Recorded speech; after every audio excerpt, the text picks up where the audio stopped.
Bismillahirrahmanirrahim. Alhamdulillah.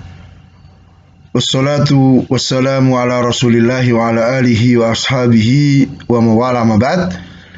Taib anak-anakku yang saya muliakan, kita di pertemuan ketiga ini ya masuk di pembahasan kedua, yaitu tentang permisalan Al-Quran. Ya, jadi dalam Al-Quran itu banyak sekali permisalan-permisalan yang dengannya Allah ingin mendekatkan satu makna sehingga lebih mudah untuk difahami oleh hamba-hambanya, ya. Jadi dengan permisalan-permisalan tersebut kita akan lebih mudah memahami apa yang disampaikan oleh Allah Ta'ala. Di antara permisalan itu apa yang disebutkan di surat Al-Had ayat 73 sampai 76. Ya. Nah, di antara tujuan pembelajaran di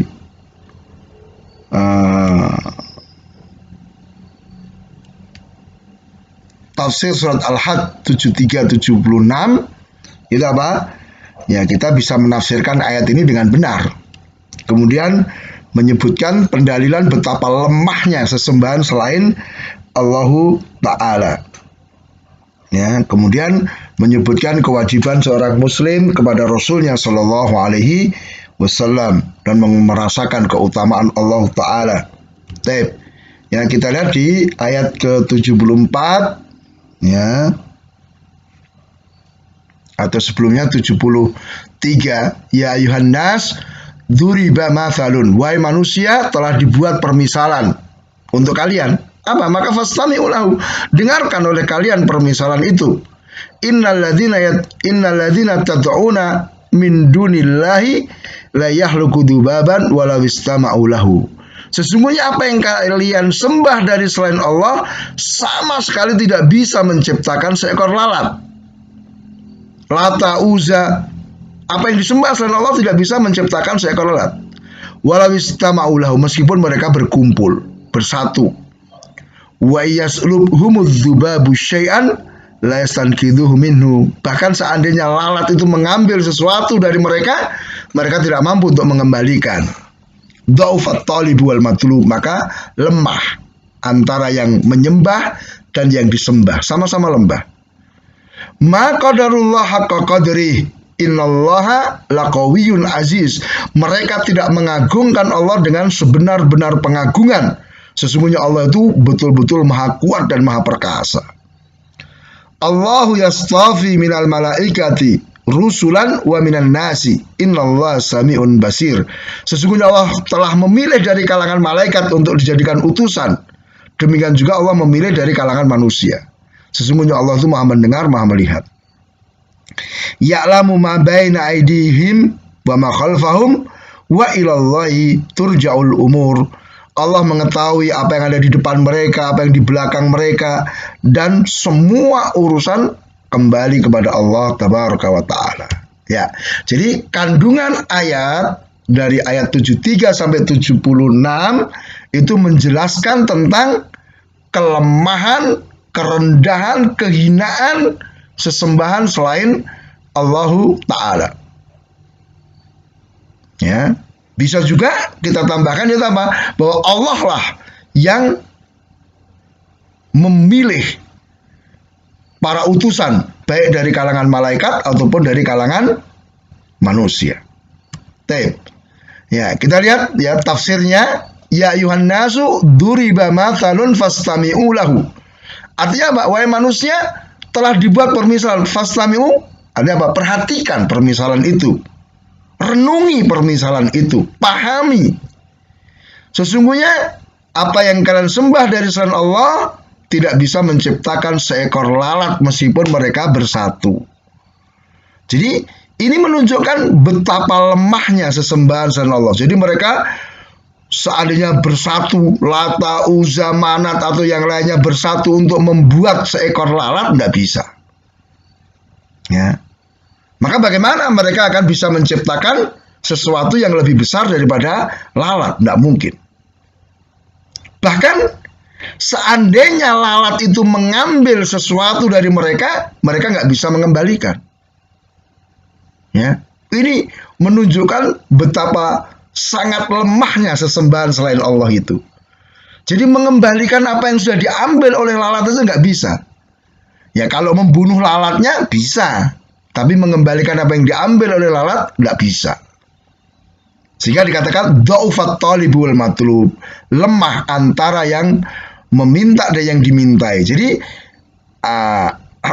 jadi antara yang menyembah dan yang disembah selain Allah itu sama-sama lemah, sama-sama rendah dan hina.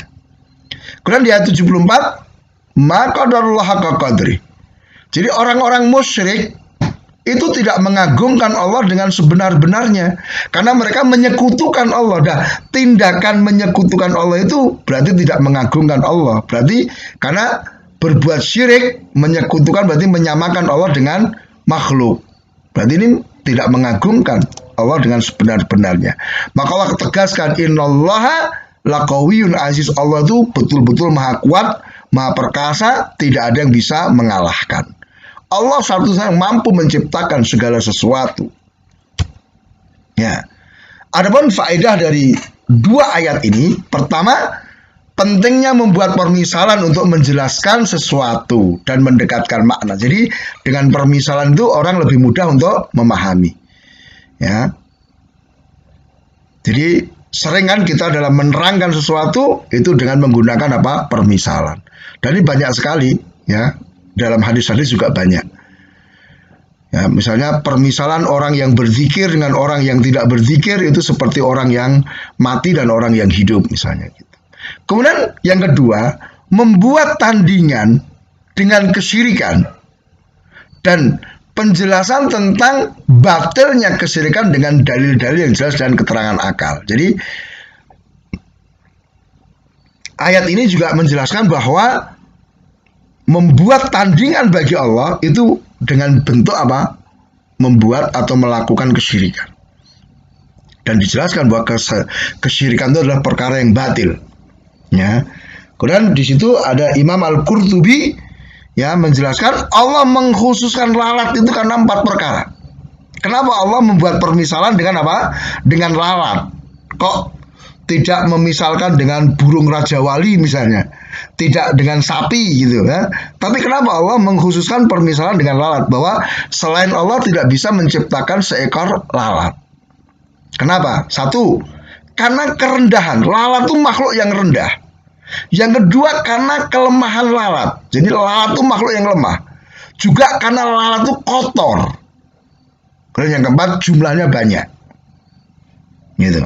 Jadi Allah pilih permisalan dengan menggunakan lalat karena 4 tadi. Kerendahannya, kelemahannya, kekotorannya, dan jumlahnya yang banyak.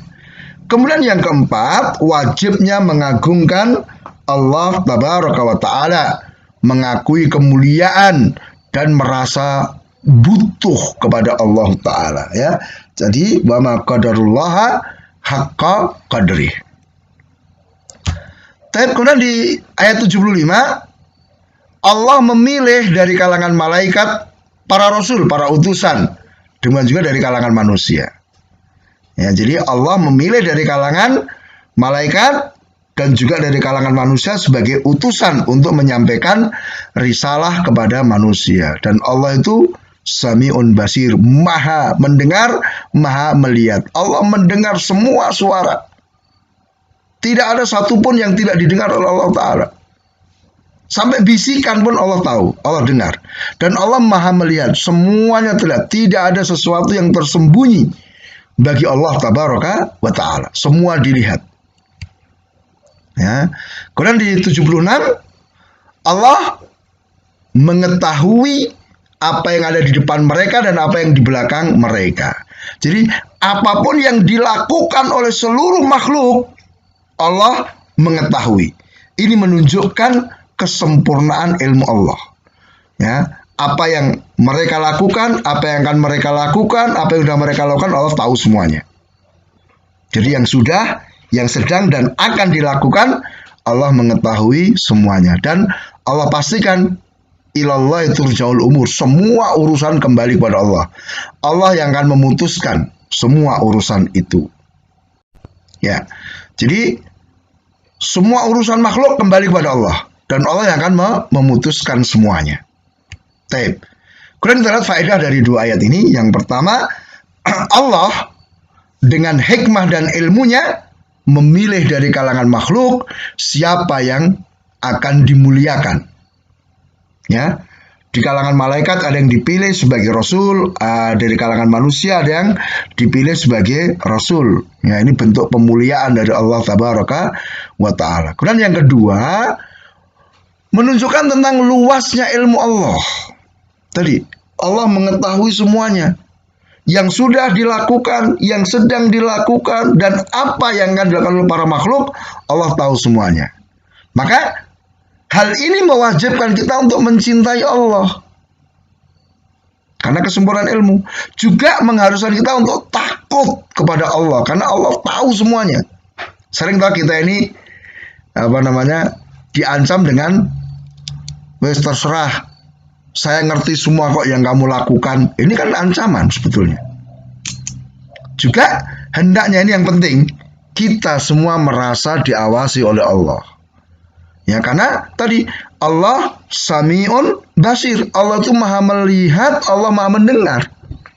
Jadi kalau kita mengimani dua nama ini, Allah maha mendengar, berarti apa? Ya, kita akan hati-hati. Kita tidak akan bicara kecuali yang baik-baik. Ketika kita mengimani Allah maha melihat, ya kita tidak akan berani untuk melakukan perbuatan-perbuatan jelek. Semua yang kita lakukan adalah perbuatan-perbuatan yang baik saja. Nah, bahkan kita untuk niat jelek pun kita nggak berani. Karena tadi ilmu Allah itu sempurna. Kemudian ayat-ayat tersebut yang ketiga itu menjelaskan sebagian sifat Allah. Itu baru sebagian loh ya. Ingat ya, setiap nama mengandung sifat. Nah, nama yang dikabarkan kepada kita 99. Ya. Jadi sebagian sifat itu mengharuskan penegasan terhadap rububiyah Allah. Bahwa Allah satu-satunya pencipta, pemilik, pengatur alam semesta. Allah yang berkuasa atas seluruh makhluk. Dan juga penegasan keharusan beribadah hanya kepada Allah. Kenapa? Karena satu-satunya yang memiliki sifat rububiyah hanya Allah. Sedangkan ibadah harus diberikan kepada yang memiliki sifat rububiyah. Nah, sekarang pengaruh terhadap perilaku kita. Jadi setelah kita belajar tentang tafsir ya, surat 73, surat Al-Hajj 73 sampai 76, di situ diharapkan apa? Pengaruh yang besar pada diri kita apa? Kita merasa diawasi oleh Allah dalam semua perbuatan. Jadi hendaknya masing-masing kita merasa diawasi oleh Allah. Ini yang disebut dengan sikap muraqabah, merasa diawasi. Kenapa? Karena cakupan ilmu Allah itu sempurna. Ya. Allah mengetahui semua yang ada pada diriku. Ucapanku, perbuatanku, niatku. Nah ini. Jadi ketika seseorang sudah merasa diawasi oleh Allah, maka dia akan bisa mencapai derajat ihsan. Ya, masih ingat ya anak-anakku? Apa itu ihsan? Yang disebutkan dalam hadis Jibril. Ya, hadis itu fa'akhbirni 'anil ihsan. Kabarkan kepadaku tentang ihsan.